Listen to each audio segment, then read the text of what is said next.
Why you've not signed a pro contract? 5 simple steps that will help you attract everything you desire. This video is about 5 simple steps that will get you a pro contract. Becoming a professional footballer is your biggest dream. We're going to make it happen today.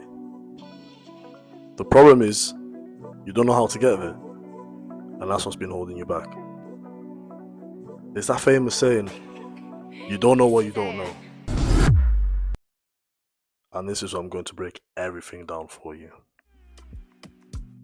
The amount of pain I've been through as a football coach, as a football player, has turned me into an absolute professional problem solver. And not just in football, not just for footballers, but for all men. Especially aspiring footballers.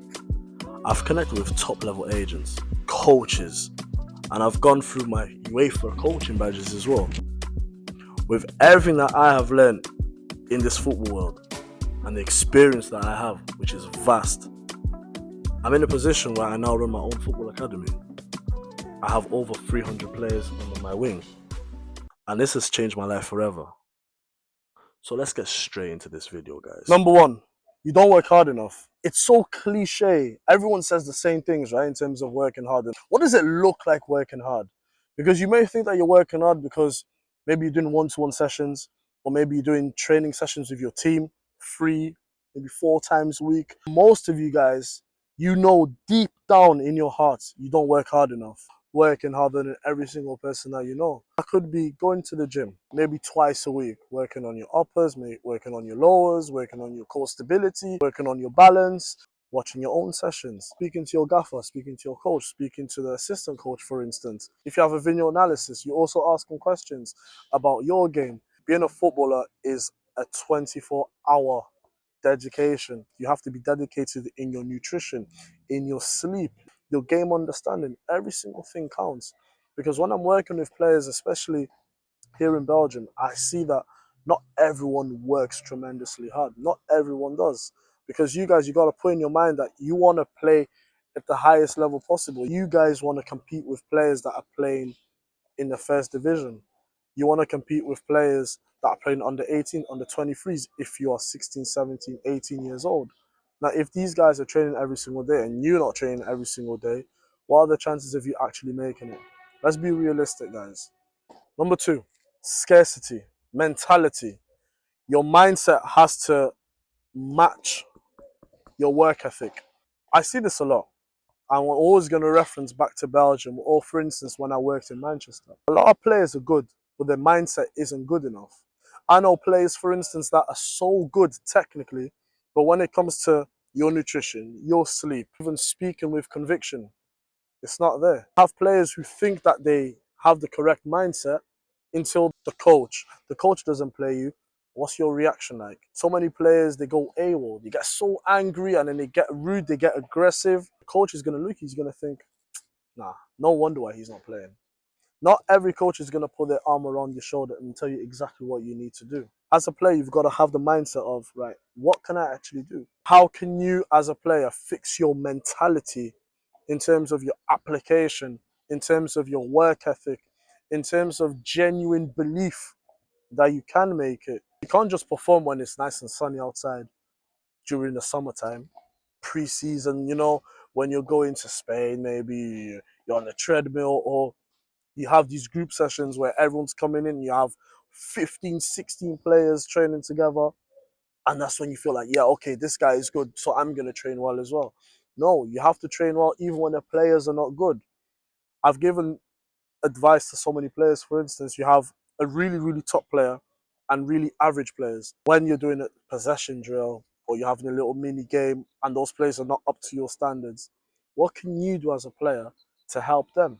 Do you encourage them? Do you give them advice? Do you tell, yes, keep going, mate, go on? Because as coaches, we see everything. You have that one player who's always talking, who's always giving encouragement, who's always telling players what to do. Do you do that? You probably don't. That's a massive, massive factor. Third point, you don't invest in yourself, guys. Investing in yourself doesn't just mean finding a one-to-one coach. I don't want to go off in a tangent, but finding a one-to-one coach isn't really that necessary.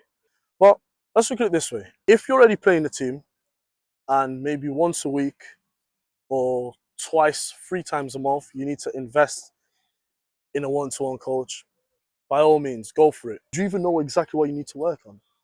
Have you knocked on the gaffer's door and said, Gaffer, I feel like I'm not really doing too well. What can I actually do to hit the top level? And the gaffer will sit down with you and he'll tell you exactly what you need to do. That's investing in yourself. Investing in yourself is also, for instance, I'm a striker.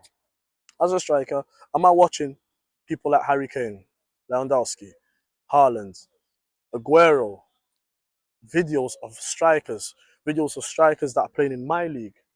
Myself, am I analysing my own games? What are they doing? What do they do that's different on the pitch? Are they going short? Are they always going long? Are they making runs? Are they holding the ball up? What are they doing? What are they like in the box? Is it like a Jermaine Defoe, a Haaland, or is it like an Aguero, where you can shoot from anywhere, where you can dribble past 2, 3 players? Are you the type of striker that is like a Peter Crouch, where it's a long ball and you have to hold it up, or you're like a Lewandowski? What kind of striker are you? You need to really take your time and invest in your education for football. I know you know what I mean, guys. You're also not connected. That's the fourth point. Now, connection is massive in football. You can be such a good player, you can be such a good coach, you can be a decent agent. If you have no connections, forget about it. Football is all about, especially when you are outside of the professional game and you're trying to get in, you need the right people. So you're probably thinking, where can I find the right people? You have Instagram. Now, this is a massive one. This kind of interlinks with the way you invest in yourself, okay?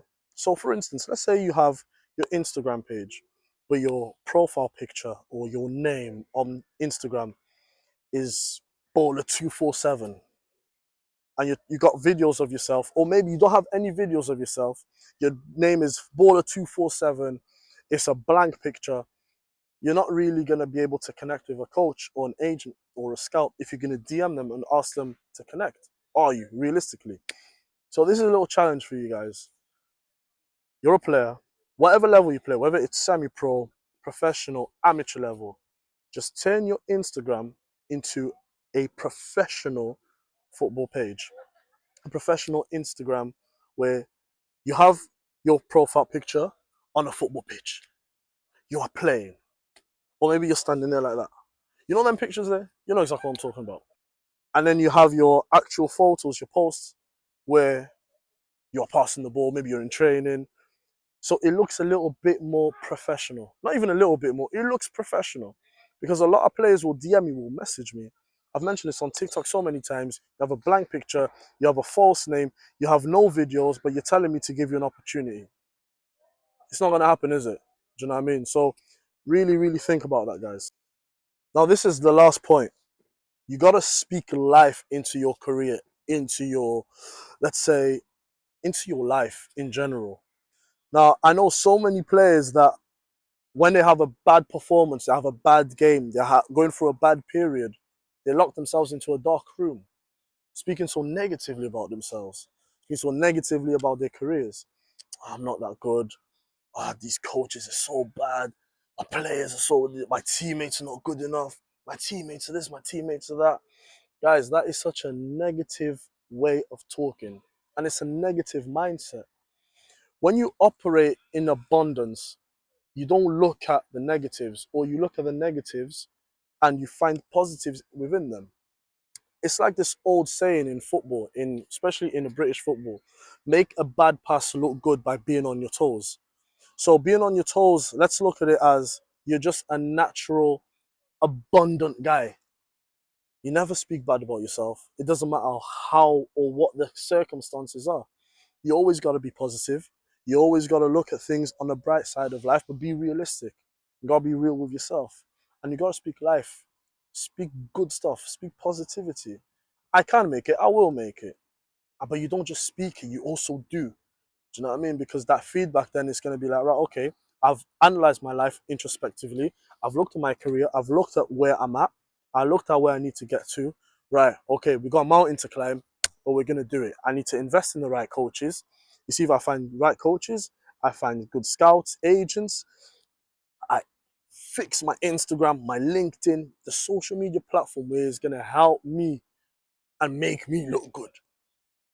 And you got to speak that into people as well. Say to people, if people ask you, what do you do? Yeah, I'm a footballer. Say it. You're a footballer. Because that's where you want to be. That's who you want to become. You understand, guys? Be more positive. This is the end of the video, but let's walk and talk, okay? The base of everything is your mentality. Don't let anyone control your mood. Don't let anyone control your emotions or affect your emotions. Because then that simply means they got that power over you. You are the boss of your life. You're the boss of your career.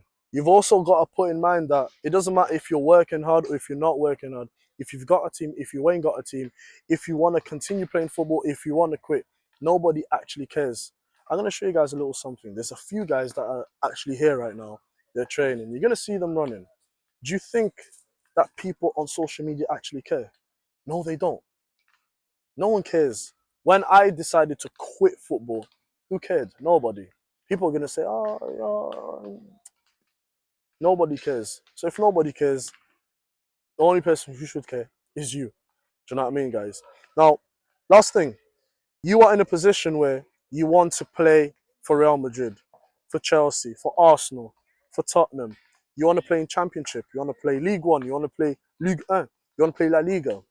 You want to play maybe 5th division because you don't play in any division. Just put in your mind that if you are not working as hard or harder than the players in that position, you're never going to make it.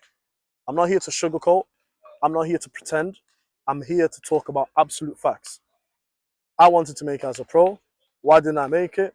Because I wasn't mentally ready and I didn't work hard enough. It's as simple as that. But this is why I'm here to help you guys. Take it or leave it. Guys, it's been fantastic. I'll see you later.